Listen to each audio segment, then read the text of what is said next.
안녕하세요, 청취자 여러분. 오늘은 좀 특별한 문서를 같이 보려고 하는데요. 법원에서 나온 한 개인의 파산 사건 보고서입니다. 이게 그냥 딱딱한 서류가 아니고요. 한 사람이 어떻게 재정적으로 어려워졌고 또 이걸 어떻게 헤쳐나가려 했는지 그 과정에 담겨 있거든요. 제공된 자료를 보면서 이분이 파산에 이르게 된 과정, 또 법적 절차는 어떤 의미인지 핵심 내용을 한번 자세히 들여다보겠습니다. 네, 시작해 볼까요? 네, 안녕하세요. 이 보고서는 그 파산 관제인이라는 분이 채무자에 대해 아주 꼼꼼하게 조사한 결과예요. 뭐 과거부터 현재까지 돈 문제라던가 왜 파산하게 됐는지, 그리고 앞으로 어떻게 될 것 같은지 그런 관제인의 의견까지 다 들어있죠. 법원이나 채권자들이 볼 때 아주 중요한 근거 자료가 되는 거고요. 네. 보고서를 보니까 이 채무자분은 54살 남성이시고 고등학교는 중퇴하셨네요. 군대 다녀오시고 바로 사회생활 시작하신 것 같고요. 굴착기 기사도 하시고 뭐 이런저런 일을 꽤 하신 이력이 보여요. 오, 삶이 좀 순탄치만은 않으셨던 것 같은데요. 네, 그렇죠. 특히 2000년대 초반에는 직접 가게를 하셨더라고요. 냉난방 수리점. 뭔가 자립해 보려고 하신 건데, 이게 좀 잘 안 됐어요. 같이 일하던 직원이 갑자기 건강 문제로 쓰러지면서 사업 운용이 힘들어졌고, 결국 한 2년 만에 폐업을 하셨다고 나와요. 그때 빚이 좀 생기신 것 같고요. 아, 사업 실패 경험이 있으셨군요. 그 충격이 꽤 크셨을 텐데 네, 폐업하면서 생긴 빚 때문에 힘들었었겠죠. 그 뒤로는 계속 건설 현장에서 일용직으로 일하시면서 빚 갚으려고 노력하셨다고 나오는데 그럼 결국 파산 신청까지 가게 된 뭐랄까? 결정적인 이유는 뭘까요? 그게 바로 건강 문제였어요. 안타깝게도 간경화 진단을 받으셨어요. 그러자 보니까 이제 육체 노동은 더 하기 힘들어지시고 수입은 당연히 불안정해지고요. 그래서 생활비 같은 것 때문에 카드 대출 같은 걸 쓰기 시작하신 거죠. 결국엔 그게 쌓이고 쌓여서 2021년 6월쯤에는 더 이상은 빚을 갚을 수가 없다. 그런 선택. 이걸 법률 용어로는 지급불능이라고 하거든요. 거기에 빠지신 걸로 보여요. 지급 불능 상태요? 네.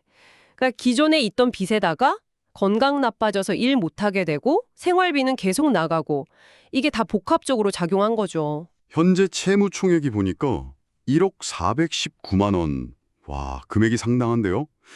근데 더 놀라운 건 최초 원금이 약 1,925만 원이었다는 점이에요. 맞아요. 2001년부터 시작된 빚이라고 하니까 거의 20년 넘는 시간 동안 이자가 계속 불어난 거네요.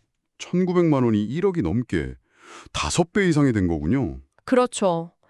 이게 참 시간이 오래되면 이자가 원금을 훨씬 넘는 경우가 생각보다 많아요. 주로 어디에 쓰셨다고 나와 있나요? 보고서에는 주로 생활비하고 예전에 그 사업자금 그쪽으로 썼다고 되어 있어요. 반면에 지금 이분 앞으로 된 재산은 살고 계신 집에 임차 보증금 1,000만 원. 이게 다예요. 1,000만 원이요? 그게 전부라고요? 네. 근데 그 1,000만 원마저도 법에서 정한 소액 임차 보증금이라서 압류 자체가 안 되는 돈이에요. 그러니까 사실상 처분할 수 있는 재산은 없는 거죠. 혹시 뭐 최근에 재산을 처분했다거나 아니면 다른 가족들 명의로 된 재산은 없었을까요? 그런 부분도 조사를 하겠죠. 그럼요. 관제인이 아주 중요하게 보는 부분입니다. 이 보고서 보면 지난 5년간 뭐 특별히 재산을 팔거나 한 내역은 없다고 나와 있고요. 그리고 가족 관계를 보면 이혼은 안 하셨고 배우자분 계시고 어머님은 따로 사시고 아버님은 2013년에 돌아가셨다고 해요. 자녀분들도 있는데 이분들 명의로도 뭐 특별히 눈에 띄는 재산은 없는 걸로 조사가 됐어요. 아, 그렇군요. 월 소득은 한 100만 원 정도라고 기재되어 있는데 솔직히 이 소득으로 1억 넘는 빚을 갚는다는 건 현실적으로 불가능해 보이네요. 네, 맞습니다. 불가능하죠. 자, 이런 상황에서 이제 법원이 선임한 파산 관제인의 역할이 중요해지는 건데 정확히 어떤 일을 하는 건가요? 좀 더 설명해 주시겠어요? 네, 파산 관제인은 법원을 대신해서 일한다고 보시면 돼요. 채무자의 재산을 공정하게 조사하고 관리하고요. 만약에 팔 수 있는 재산이 있다면 그걸 현금으로 바꿔서 이걸 환가라고 하거든요. 환가요?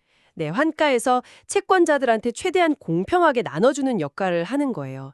그리고 또 중요한 게 채무자가 혹시 재산을 숨기지는 않았는지, 뭐 거짓말을 하지는 않았는지, 그러니까 면책이라고 해서 빚을 탕감해주는 걸 허가하면 안 되는 사유, 그런 게 있는지도 아주 철저하게 검토합니다. 아까 이 사건에서는 관제인이 환가할 만한 재산을 찾지 못했다고 말씀하셨죠? 네, 맞아요.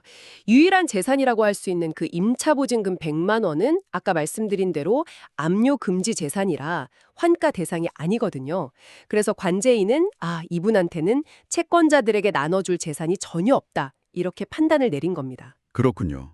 네, 이런 조사 결과를 다 종합해서 이제 법원에 최종 의견을 내는 거죠. 자, 그럼 관제인의 최종 의견은 뭐였을까요? 나눠줄 재산도 없고 빚 갚을 능력도 없는데 그럼 이 파산 절차는 어떻게 되는 건가요? 관제인이 크게 두 가지 의견을 냈어요. 첫 번째는 파산 폐지 의견입니다. 파산 폐지요. 그건 뭔가요? 이게 뭐냐면 채무자한테 남은 재산이 파산 절차를 진행하는 데 드는 비용, 예를 들어 관제인 보수라든지 우편료 같은 거, 그런 비용에도 못 미친다는 거예요. 그러니까 굳이 절차를 더 진행해봐야 실익이 없다. 그래서 여기서 절차를 끝내야 한다. 이런 의미입니다. 법에 그렇게 하도록 되어 있어요. 아, 절차를 계속 진행하는 게 의미가 없으니까 그냥 종결시킨다는 거군요. 알겠습니다. 그럼 두 번째 의견은요? 이게 채무자 입장에서는 훨씬 더 중요할 것 같은데요? 네, 그렇죠. 두 번째 의견이 바로 면책 허가 의견입니다. 면책 허가요? 네. 쉽게 말해서 채무자가 갚지 못한 빚 있잖아요. 그 남은 빚 전부에 대해서 법적으로 책임을 면제해줘야 한다. 이런 의견이에요.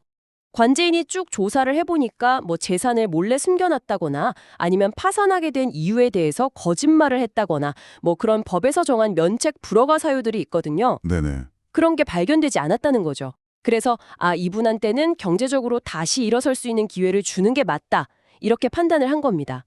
그리고 보고서 보니까 현재까지 채권자들이 특별히 이의 제기한 것도 없다고 하고요. 아, 그렇군요. 면책 허가 의견.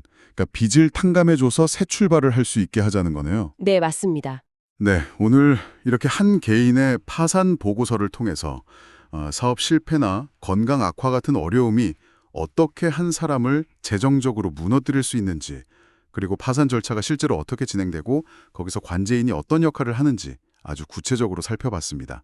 특히 면책이라는 결정이 어떤 근거로 내려지는 건지 좀 더 명확하게 알 수 있었던 것 같아요. 네, 정리를 해보면요.